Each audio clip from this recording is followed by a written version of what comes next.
తెలకపల్లి రవి గారు సిద్ధంగా ఉన్నారు. సార్ నమస్తే. నమస్తే వర్మ. సార్ తల్లికి వందనం గుడ్ న్యూస్. ఏదైతే సూపర్ 6లో ఒకటి మెట్టు ఎక్కుకుంటా వెళ్తున్నారు, ఖచ్చితంగా సూపర్ 6 కొడతారు అని చెప్పి వినిపిస్తుంది. ఈ అంశాన్ని ఎలా చూడాలి? ఇది పెద్ద ఎత్తున వైరల్ అయింది ఈ ఏడాదిలోని.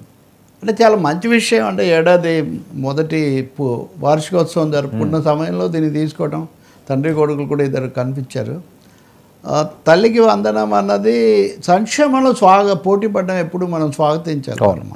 మిగతా విషయాలు, రాజకీయాలు, వివాదాలు వీటన్నిటికంటే ప్రజలకు మేలు చేసే పథకంలో మీకంటే మేము మెరుగు, మాకంటే మీరు మెరుగని ఈ విషయంలో మటుకు జగన్ ప్రభుత్వం యొక్క పథకాన్ని అందరూ తల్లి ఒడి అమ్మ ఒడి పథకం అన్నదాన్ని అందరూ హర్షించారు. వాళ్ళు 42 లక్షల మందికి ఆ పథకం కింద సహాయం చేశారని, అది చాలా సంతోషం. ఏమంటే లోకేష్ ఈరోజు మాట్లాడిన దాంట్లో కూడా వాళ్ళు 42 లక్షల మందికి ఇచ్చారు, మేము 67 లక్షల మందికి ఇస్తాం. That is most welcome thing. నేను అడిగేది చాలా పథకాల్లో రైతుకి ఇచ్చిందైనా ఇంకోటైనా అప్పుడు చేసి, అప్పుడు అంటే పోనీ ప్రతిపక్షంలో ఉన్నప్పుడు విమర్శలు ఎక్కువగా ఉన్నప్పటికీ ఇప్పుడు వైసీపీ వాళ్ళు ఒక 20 లక్షల మంది కోతకు వచ్చారు ఇలాంటివి అంటున్నారు. ఇంకా ఎక్కువ మందికి ఇవ్వగలిగితే ఇవ్వచ్చు.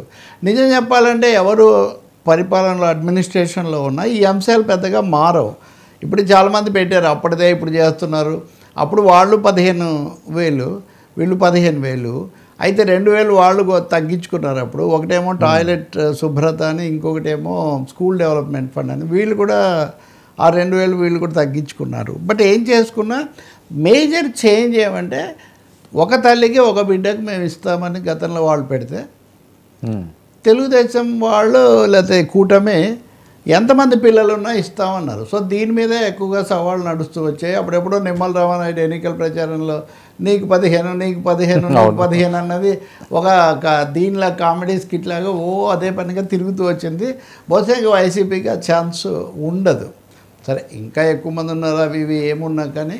బట్ దీంతోపాటు విద్యా విధానంలో లేకపోతే స్కూళ్ళ నిర్వహణలో వీటన్నిటిలో కూడా కొంత పిల్లలకు పెట్టే ఫుడ్ ఇట్లాంటివి చేస్తే తప్పకుండా మన స్కూళ్ళు ప్రాథమిక విద్య పునాది కాబట్టి.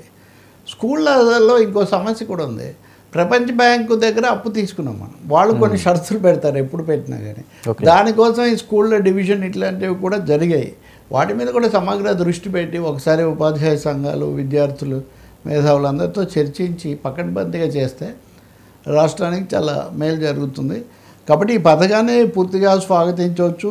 గత ప్రభుత్వము ఇచ్చిన దానికంటే దాదాపు మేము 3,000 కోట్లు, అప్పుడు ఇంత పెడితే అప్పుడు 5,000 కోట్ల చిల్లర అయితే మేము ఇప్పుడు 8,745 కోట్లు పెడుతున్నామన్నారు. చాలా వెల్కమ్. ఇది నిరాఘాటంగా మరింతగా పెరుగుతూ కొనసాగాలని మనం కోరుకోవాలి.